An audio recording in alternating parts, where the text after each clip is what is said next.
Ekang ouvrit lentement la porte de sa salle de bain et murmura un mot.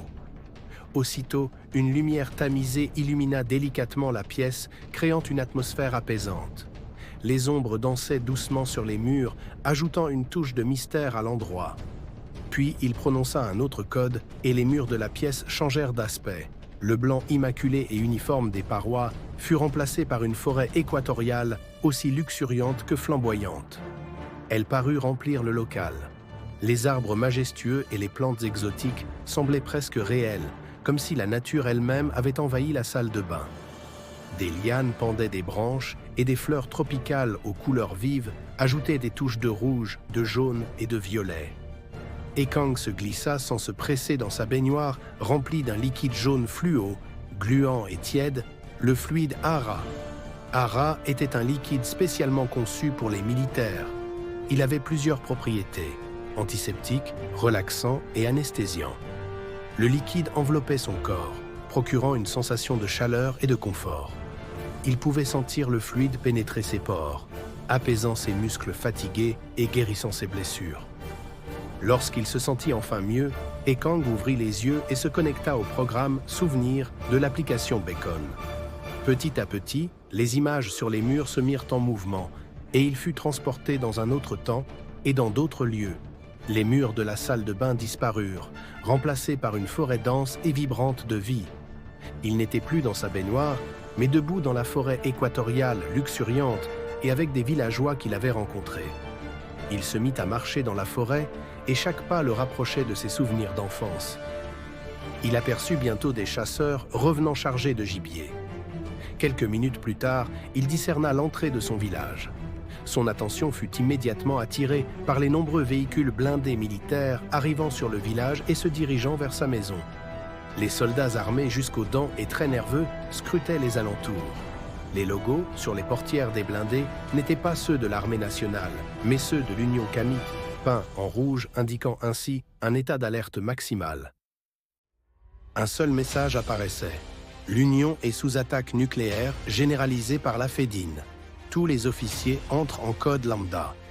Ekang comprit aussitôt que quelque chose de très grave, de portée continentale, voire mondiale, était en train de se passer. Les signes indiquaient que tous les États de Kamite venaient de renoncer à leur souveraineté nationale en vue d'une guerre commune. Le rapport indiquait que plusieurs attaques massives multiformes avaient lieu dans toutes les grandes villes de Kama. Des attaques avec des missiles nucléaires et des vaisseaux spatiaux de guerre. Le commandement recensait de nombreux combats dans les villes. Les victimes se comptaient déjà en millions de morts et de blessés.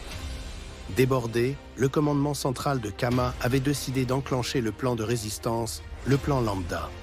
Pour des raisons de sécurité, l'état-major de Kama avait décidé de changer son nom et de le dénommer maintenant Ekang. C'était là son nouveau nom de guerre, assorti d'une promotion au grade de commandant.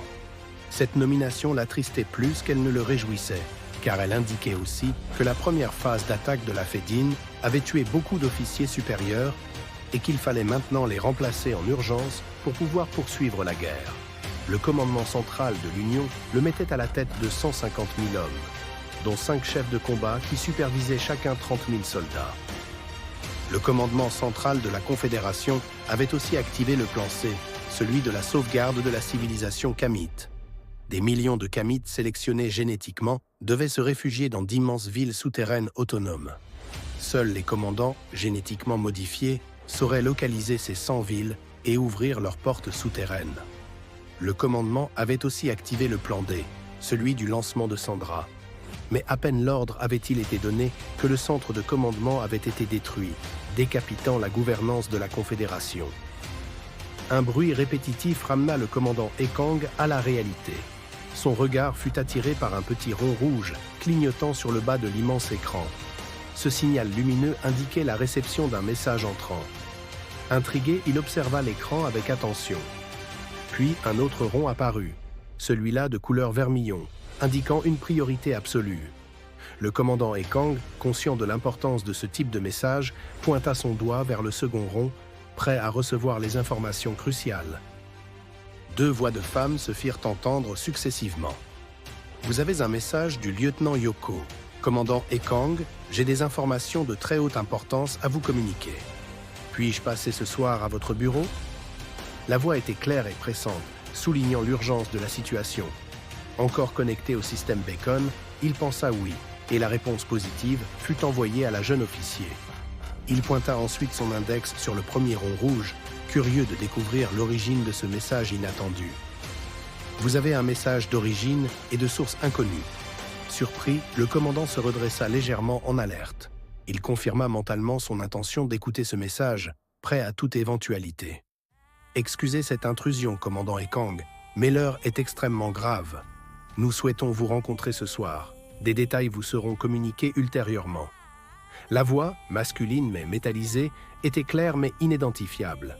La session de régénérescence était finie. Il était de nouveau en mesure de poursuivre le cycle de ce qu'était maintenant pour lui une vie normale. Après les rudes combats extérieurs, les intrigues mortelles de la cité.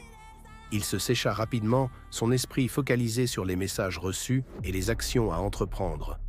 Chaque mouvement était précis et déterminé, reflet de son entraînement militaire.